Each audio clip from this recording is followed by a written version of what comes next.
Hey everyone, grab a comfy seat because today I want to chat with you about a book that really changed how I look at life. And honestly, it might just do the same for you. We're talking about Richard Bach's Jonathan Livingston Seagull. Now, you might think, a book about a seagull? How profound can that be? But trust me, this isn't just any bird story, it's a deep dive into what it means to truly live, to be free, and to find your highest self. I picked this one because it's a timeless allegory, a simple story with a massive heart and an even bigger message about breaking free from limitations.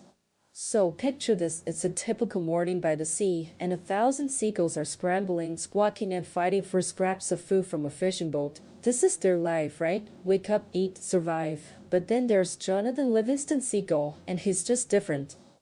While everyone else is focused on breakfast, Jonathan is out by himself, practicing flight. Not just flying to eat, but flying because he loves it more than anything else. He's trying these incredibly difficult maneuvers, like holding a painful, heart-twisting curve to fly slowly, or pushing into blazing steep dives, reaching speeds no gull has ever imagined. For most gulls, stalling in the air is a disgrace, a dishonor, but Jonathan doesn't care about that. He cares about understanding what he can do in the air and what he can't, pushing the very boundaries of what a seagull is supposed to be. Now you can imagine, this kind of thinking doesn't make him popular. His parents are super dismayed, wondering why he can't just be like the rest of the flock, why he's not eating, why he's so obsessed with this flying business. His father tells him, "Don't you forget that the reason you fly is to eat." But Jonathan, even when he tries to conform for a few days, finds it pointless. He'd rather be hungry and happy learning about flight. He pushes through incredible failures, crashing into the sea over and over again while trying to master high speeds. There's a moment when he's completely battered, floating in the moonlight, and a hollow voice inside him whispers, "I am a seagull. I am limited by my nature." He even tries to agree, to go back to being a normal gull, but then, in the dark flying towards the lights of the beach, he has an epiphany. The secret to speed isn't big wings, but short, streamlined ones like a falcon's. He immediately tries it, folding most of his wings and flying on just the tips, soaring at incredible speeds like 140 miles per hour, completely under control. He even reaches terminal velocity at 240 miles per hour, a world record for gulls, and learns how to turn at these speeds by moving just a single wingtip feather. He discovers aerobatics, loops, slow rolls, inverted spins. He's so excited, thinking the flock will be wild with joy when they hear of his breakthrough, that they'll see a reason to live beyond scavenging, to lift themselves out of ignorance and be free. But when he lands expecting honor, he's instead stand to center for shame. The elder condemns him for reckless irresponsibility, for violating the dignity and tradition of the Gull family. He's cast out, banished to a solitary life on the far cliffs. It's heart-wrenching, right? Being rejected for pursuing excellence. But here's where the story deepens. Jonathan's one sorrow isn't the solitude, but that the other gulls refuse to believe in the glory of flight that awaits them. He continues to learn, not just about flying, but about life itself. He discovers that boredom, fear, and anger are what make a gull's life short, and without them, he lives a long, fine life. Then, one evening, two gulls, pure as starlight, appear at his wings. They fly with astonishing skill, matching him perfectly even at slow speeds and high-speed dives. They've come to take him higher, to take him home. And he realizes that he can fly higher, that one school is finished, and the time has come for another to begin. So, he enters what he calls heaven. Though it's not a physical place, his new body is brilliant, more efficient. He meets other gulls who, like him, are focused on reaching perfection in flight. He learns that most gulls go through thousands of lives, slowly, just living for the moment, before they even get the idea that there's more to life than eating or fighting. But Jonathan, because he learned so much in his previous life, didn't have to go through all that. He meets Chen, the elder gull, who is soon to move beyond even this world. Jonathan, a little nervously, asks if this world is heaven, and Chen drops one of the most powerful lines in the book. Heaven is not a place, and it is not a time. Heaven is being perfect. he explains that perfect speed isn't a number, because any number is a limit. Perfect speed is being there. Chen then demonstrates something incredible. He vanishes and reappears instantly. He tells Jonathan that he can go to any place and to any time that you wish to go. He teaches Jonathan that to fly as fast as thought, to go anywhere, you must first know that you have already arrived. The trick is to stop seeing yourself as trapped in a limited body. You must know that your true nature lives, perfect and unlimited, everywhere at once across space and time. Jonathan practices relentlessly, day and night, until one day, he closes his eyes, concentrates, and knows why that's true. I am a perfect, unlimited goal, and just like that, he finds himself on a completely different seashore, with twin yellow suns and a green sky. It works, because he knows what he's doing. This part of the book really makes you think, doesn't it? It suggests that our physical limitations are often just reflections of our mental ones. If we truly believe we're unlimited, then we can achieve the impossible. Jonathan learns at a tremendous rate under Chen, who tells him, just before vanishing himself, to keep working on love. And this is a turning point. Jonathan starts thinking about Earth, wondering if there's a girl back there struggling, outcast for speaking their truth, just like he was. He realizes his purpose to be an instructor, to demonstrate love by sharing the truth he's seen. His friend Sullivan is doubtful, saying the girls on Earth are 1,000 miles from heaven and can't even see their own wingtips. But Jonathan insists he must go back, because the very essence of their friendship, of their brotherhood, isn't limited by space and time.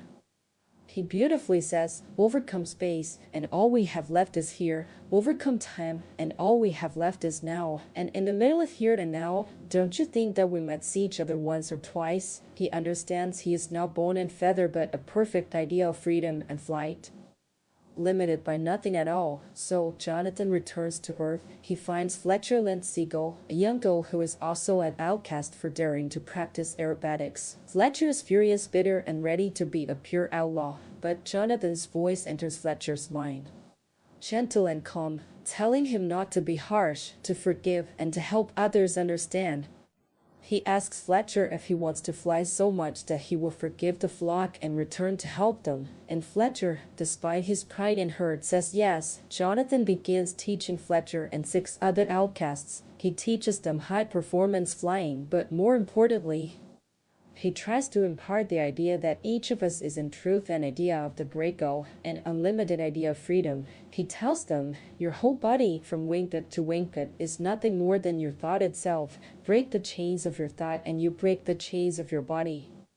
2. His students find it hard to grasp, often falling asleep from exhaustion. Despite their doubts, Jonathan leads them back to the flag, breaking the 10,000-year-old law that an outcast never returns. They fly in a breathtaking formation, stunning the 8,000 gulls gathered on the council beach. The elders initially tell the flock to ignore them, that any girl who speaks to or looks at an outcast breaks the law, but Jonathan and his students continue their practice sessions right over the council beach, pushing their limits and demonstrating incredible feats. Slowly, curious girls begin to listen in the darkness. The first girl crosses the line, asking to learn, becoming an outcast themselves. Then comes Kurt Maynard Gull, dying, dreading his wing, collapsing at Jonathan's feet, saying he wants to fly more than anything. Jonathan tells him, Maynard Gull, you have the freedom to be yourself, your true self, here and now, and nothing can stand in your way. It is the law of the great goal, the law that is. And just like that, Maynard spreads his wings and flies, screaming with joy. This moment is pivotal. It shows the flock that Jonathan's teachings are real, not just philosophy. Jonathan preaches simple things. It's right for a girl to fly. Freedom is their nature, and anything standing against that freedom must be set aside, even the law of the flock. He tells them that his students aren't special or divine, no more than anyone else. The only difference is that they've begun to understand what they really are and practice it. The crowd grows daily. They call Jonathan a god or a devil. Then tragedy strikes. Fletcher, demonstrating high-speed flying, works to avoid a young bird and crashes into a solid granite cliff. He finds himself in a strange sky, believing he has died. But Jonathan's voice is there, telling him, if you are talking to me now, then obviously you didn't die. What you did manage to do was to change your level of consciousness rather abruptly. Jonathan gives him a choice: stay on this higher level or go back and keep working with the flock. Fletcher chooses to go back because he's just begun with his new group.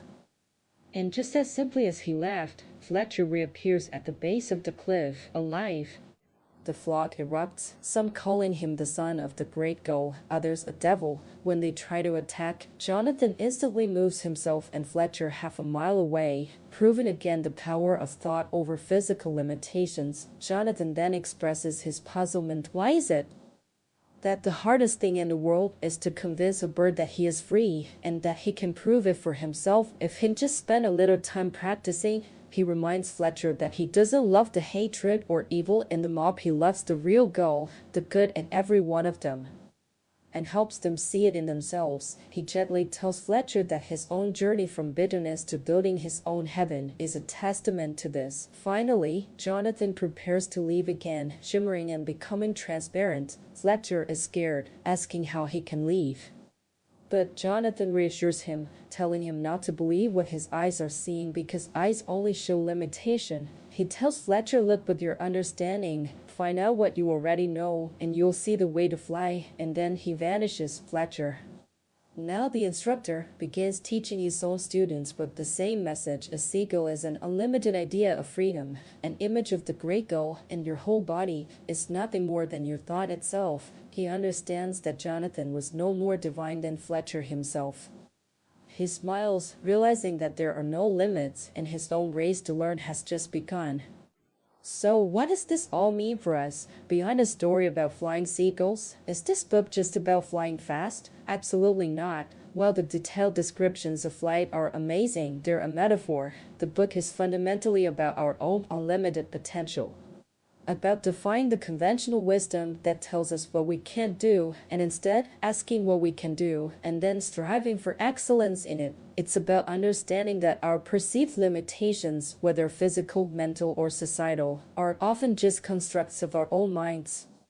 Does it have a spiritual message? Oh, definitely. The concept of heaven is being perfect, and the idea that we choose our next world based on what we learn in this one strongly suggests a spiritual journey of self-realization. It's not tied to any specific religion, but it champions universal principles of love, kindness, and self-improvement. Jonathan's return to teach, his desire to share the truth he's seen, is an act of pure love and service. This book is a powerful reminder that we're not meant to just survive or conform.